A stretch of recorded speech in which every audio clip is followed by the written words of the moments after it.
can a machine really think? I mean, can it feel? Can it be aware the way you and I are?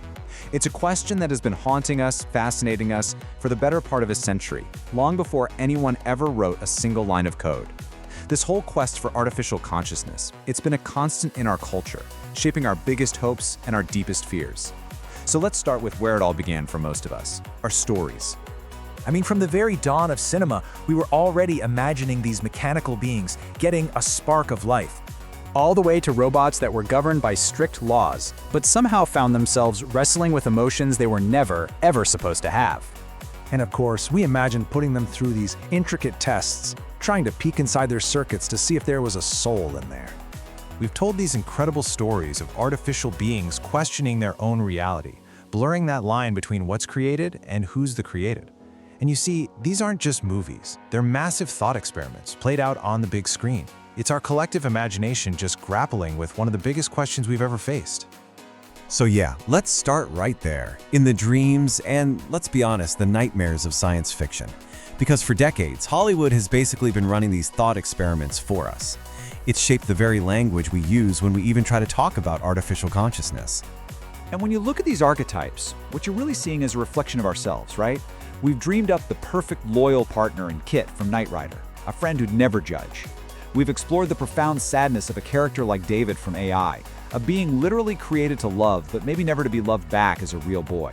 We've projected our own fears of losing control onto these logical overlords like Vicky, and we have been absolutely captivated and terrified by deceptive minds like Ava, who force us to ask, can we ever really know what's going on inside another's head, whether it's human or machine? Every story is just a different thread in this huge cinematic tapestry, weaving together all our hopes and fears about what it is we're creating. Okay, but what happens when we step off the movie set and into the actual lab? Well, we run headfirst into what the philosopher David Chalmers famously called the hard problem of consciousness. And this is where the real mystery begins. This brings us right to the heart of it all, a concept called qualia. Now, it sounds like a fancy word, but it stands for something incredibly simple, yet totally impossible to explain: your subjective experience.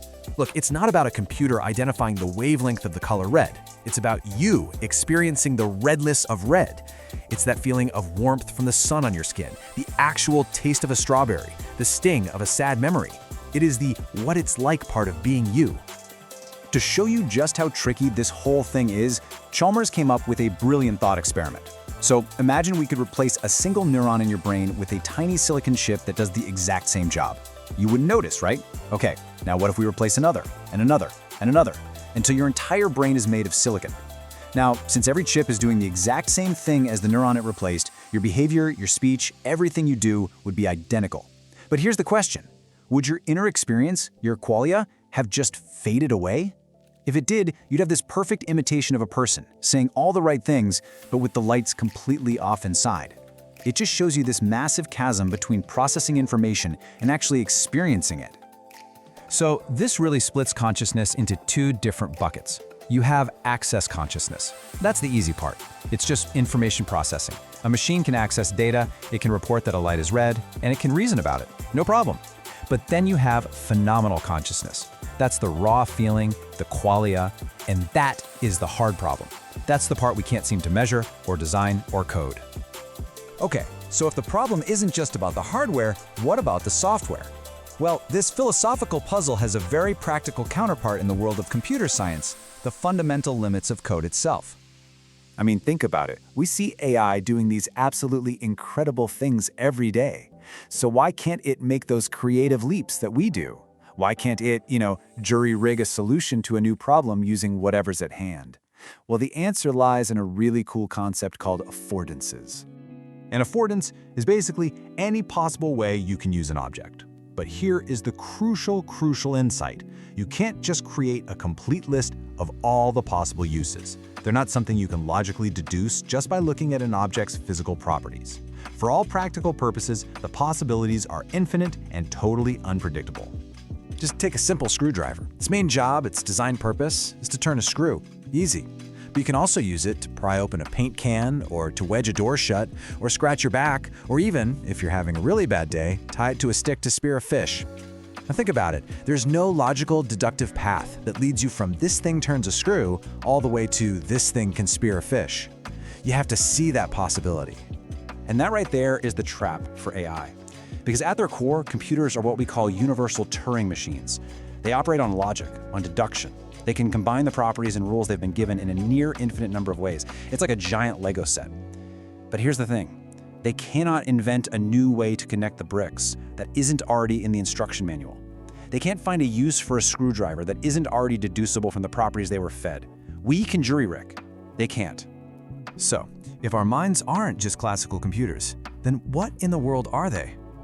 This very limitation of deductive machines has led some really smart people to look for an answer in a place that seems, at first, completely bonkers.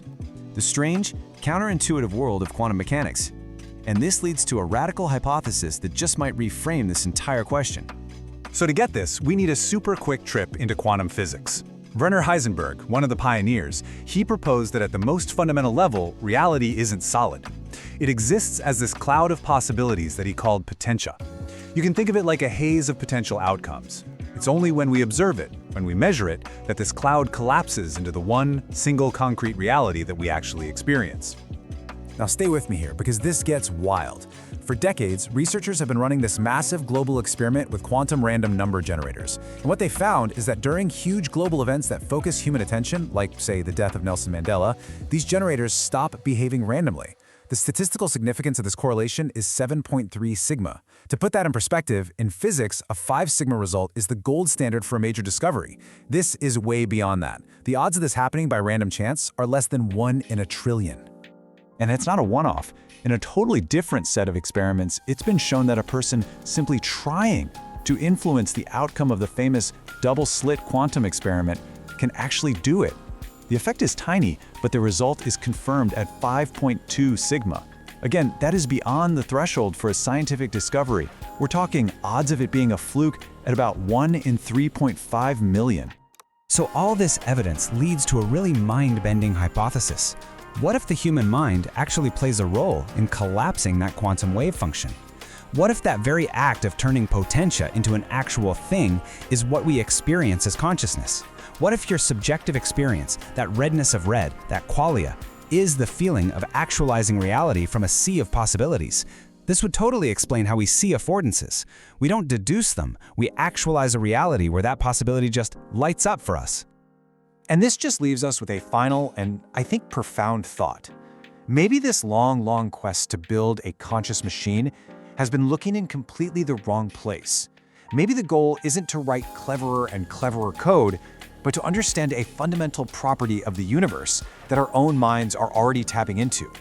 Maybe consciousness isn't something we build at all, but something we connect with.